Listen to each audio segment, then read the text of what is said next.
Salam sejahtera, terima kasih karena bersama dengan saya di Nazilin Unity Channel. Ini 15 jawaban untuk Perikatan Nasional PN. Nomor 2 paling jelas. Saya terbaca tulisan dari EJK Pusat Dr. Ridwan Muhammad Nur yang ajak rakyat turun 26 Julai ini. Kononnya sebab kerajaan sekarang gagal. Tapi bila baca satu-satu, jelas sangat tulisan dia penuh dengan fitnah, putar belit, dan hasutan murahan. Di bawah ini kita jawab satu persatu. Isi tulisan dia dalam bahasa yang mudah dan senang nak faham.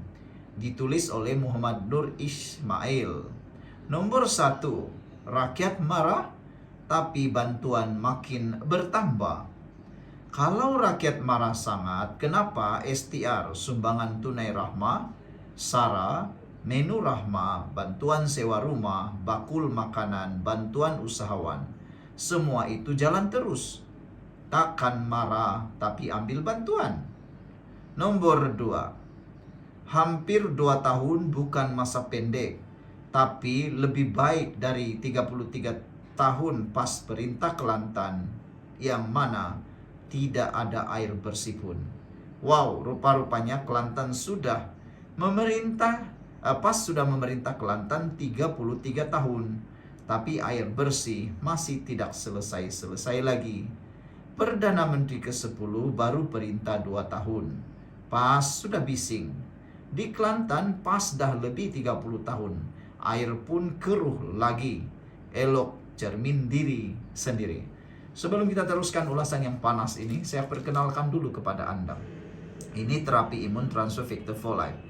Terapi imun yang meningkatkan daya imun badan kita sehingga 400%. Secara umum dan ringkasnya, kita kena penyakit karena imun badan kita yang lemah.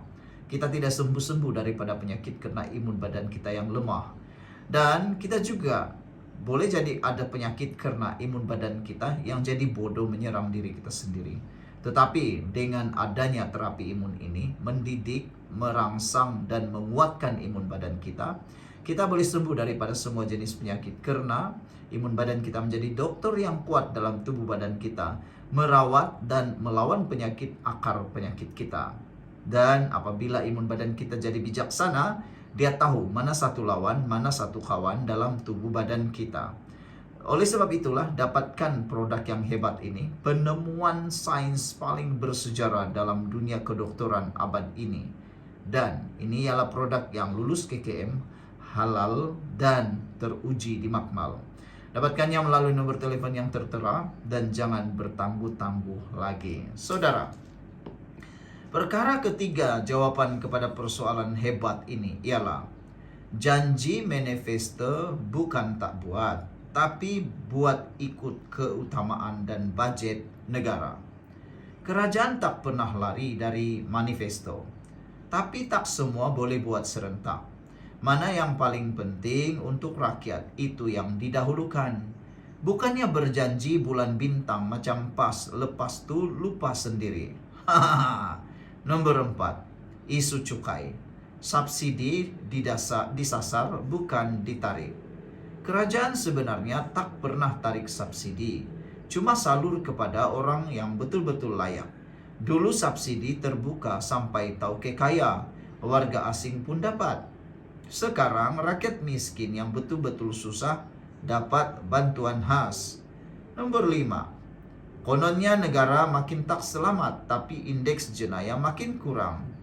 Statistik jenayah dari PDRM menunjukkan penurunan, bukan makin teruk macam yang pas dakwah. Yang mereka sebut cuma nak takutkan orang kampung. Nomor 6, mereka tak kompeten, menteri tak kompeten. Siapa yang lantik menteri masa PN dulu yang gagal urus COVID-19? Ekonomi pun hancur. Zaman Perikatan Nasional, menteri asik keluar masuk TV, tapi tak buat kerja. Sekarang menteri kerja diam-diam, tapi hasilnya nampak. Ketujuh, hutang negara tinggi sebab hutang zaman PN naik mendadak. Zaman Muhyiddin dan Ismail Sabri Yaakob, hutang negara melonjak. Sekarang kerajaan cuba stabilkan fiskal negara, bukan tambah beban. Inilah yang disebut lain orang buat hal, lain yang tanggung. Lain orang yang buat hutang, Anwar pula yang bayar. Lain orang yang buat onar, Anwar punya salah. Begitulah yang mereka buat. Himpunan ke-8, Himpunan 26 Julai, dah bosan rakyat tengok PAS main jalanan. Dulu masa jadi kerajaan, PAS kata demokrasi itu kerja khianat. Sekarang bila tak ada kuasa, mereka ajak orang turun jalan. Rakyat sebenarnya sudah bijak. Perdana Menteri ke-10 dikata suka melancong. Tapi setiap lawatan bawa balik pelaburan berbilion ringgit. Contohnya lawatan ke China, Korea, Eropah. Semua bawa balik pelaburan, bukannya jalan-jalan. Anwar Ibrahim buka peluang kerja untuk rakyat. Nak tarik pelabur, kenalah jumpa mereka. Ke-10, isu kaum dan halal. PAS main api perkauman yang bahaya. Sijil halal tetap dikawal Jakim. Yang bising itu mereka sendiri tak faham. Tuduh bukan-bukan. Seolah-olah Islam makin lemah. Padahal budget Islam naik zaman Perdana Menteri ke-10. Ke-11, bahasa Melayu dan negeri Melayu konon dianaktiri. Tapi budget kepada negeri PAS tetap disalurkan. Terengganu, Kelantan, Kedah tetap dapat peruntukan. Cuma mereka tak pandai urus. Lepas itu salahkan orang lain. Ke-12, DAP ditakutkan kepada orang Melayu. Tapi DAP tidak pernah ambil portfolio agama Islam. PAS ulang-ulang takutkan rakyat dengan DAP. Tapi tengok sendiri, DAP tak pegang pun hal ehwal Islam. Tak ganggu pun. Isu URA itu pun dah dijawab dan dibetulkan. Ke-13, sekolah Cina dapat bantuan. Sekolah agama pun dapat peruntukan paling besar dalam sejarah. Kerajaan bantu semua kaum. Sekolah pondok, takfiz, SRA, semua dapat.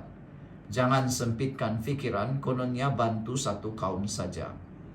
Ke-14, isu konset. Dulu zaman PN pun penuh dengan konset. Konset bukan benda baru. Tapi semua kena mohon permit, ikut garis panduan.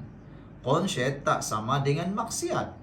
Budaya hodenisme pun bukan sebab kerajaan, tapi sebab kurang bimbingan dari semua pihak termasuk PAS sendiri.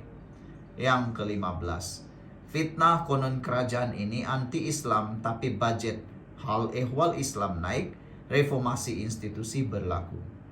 Zaman sekarang, budget Jakim, pendidikan Islam, takfiz, semua naik. Mahkamah Syariah diperkasa. Ini bukan tanda anti-Islam, tapi tanda Islam dimartabatkan dengan cara berhemah dan adil. Saya lihat Dr. Ridwan dan PAS dah kehabisan modal. Mereka hanya tahu jerit, marah, kutuk, dan buat rakyat takut. Tapi bila mereka perintah, satu benda pun tak selesai. Rakyat makin sedar, kita tak mau kembali ke zaman drama, demonstrasi dan dendam. Perdana Menteri ke-10 dan kerajaan sekarang bekerja. Rakyat perlukan kestabilan, bukan politik hasut dan fitnah di kalangan masyarakat Malaysia. Sekian untuk kali ini. Kalau anda suka ulasan kali ini, berikan komen tanda pagar kami sayang Malaysia. Bye-bye.